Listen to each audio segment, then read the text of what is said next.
right, let's transition to the 49ers, who just signed. This just hurt my soul, man. Signed Brandon Aiyuk, 4 years, $120 million. He got the second most guaranteed money. So Brandon Aiyuk's going to be a 49er long-term. Now, as a Steelers fan, I was just shell-shocked by this. I was under the impression a few weeks ago when Andrew Filipponi, respect to him, by the way, reported that the deal had essentially been agreed to and that it was a situation where just the specifics of it needed to be kind of hashed out, but just needed some dot some I's, cross some T's. As it turns out, Brandon Aiyuk is now going to be a 49er for at least the next 4 to 5 seasons. So for the Steelers, it's a bummer.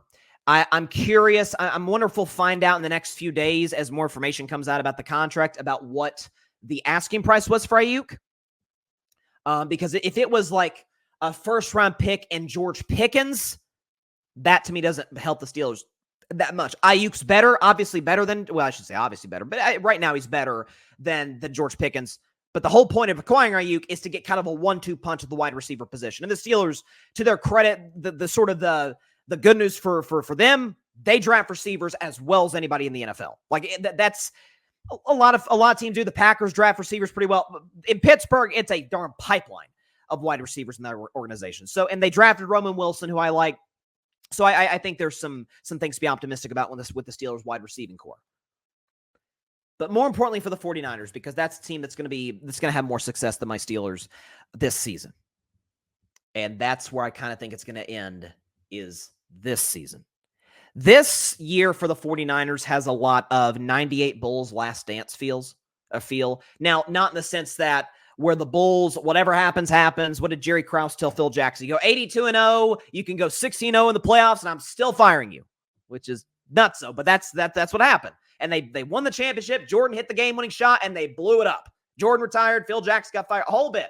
That's not the case in San Francisco. Shanahan's going to keep his job. It'd be idiot. Shanahan will be off the market in 2 seconds if they were to somehow fire him. And the roster still retains some of their key pieces. It's going to be a much slower process than that 98 last dance was for the Bulls. And here's why. In signing Aiyuk, and keep in mind, this graphic I'm about to show you doesn't include Aiyuk because they're actually front-loading his contract. So he's going to make about $47 million between now and like April 1st or something, early April of 2025. So they're front-loading this deal, which is smart. I think it's a good thing to do for the 49ers, given where they're about to be cap-wise. Next season, and this is mind-blowing. Like I talked about with the Cowboys, they have, now 2 guys making over $20 million this year in Dak Prescott, CeeDee Lamb. The Bengals have like 1, Joe Burrow, because they're a notoriously cheap franchise themselves. The Cardinals as well, I think. It's just Kyler. The San Francisco 49ers, how different are they from the Bengals, the Cowboys, the Cardinals, in the sense that it's actually the other guys, not the quarterback, that's making a ton of money. Let's show this graphic, okay? 6 49ers are making $20 million or more next season in 2025. So we'll start from the bottom up. Nick Bosa, cap hit. These are all what their cap hit's going to be. Nick Bosa, $20 million. Kittle, 21. Debo, 24. Fred Warner, 30. Hargrave, 28. And Trent Williams, $34 million. And they just paid Aiyuk. And they haven't even paid Purdy yet.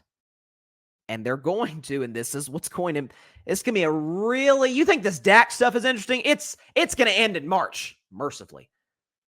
This Purdy thing could get a little interesting in San Francisco because the 49ers could say, and it's going to depend a lot on what the Niners do this season. They're obviously a Super Bowl contender. They have, if you tell me if someone came in a time machine and said San Francisco won it all, wouldn't be shocked.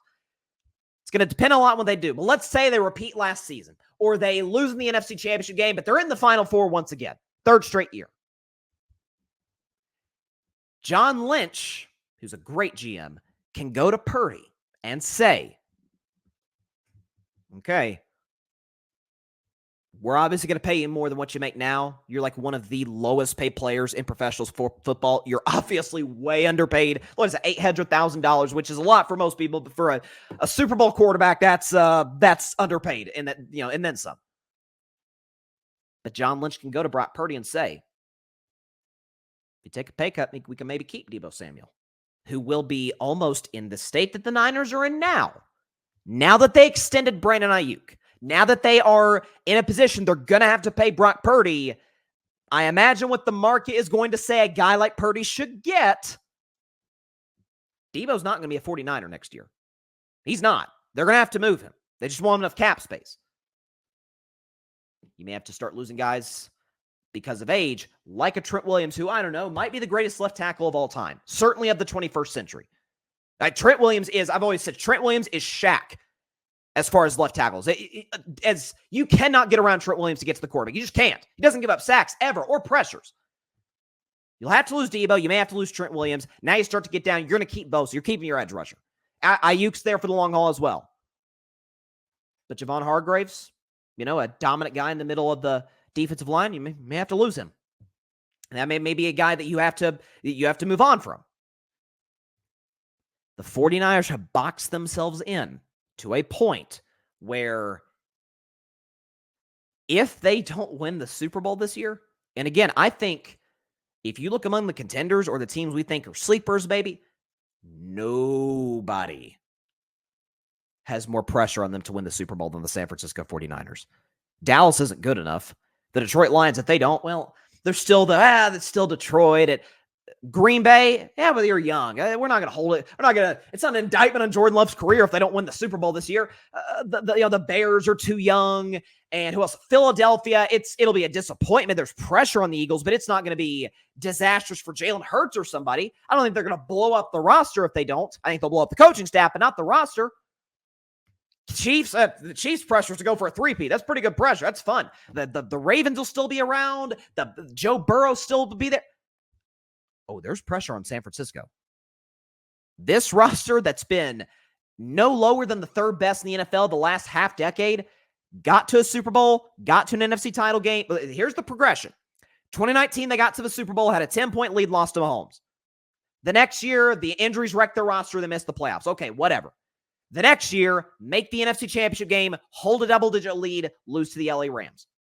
The next year, NFC Championship game, then Purdy suffers the injury from hell to his elbow, and they basically literally don't have a quarterback on the field against the Eagles, lose that game.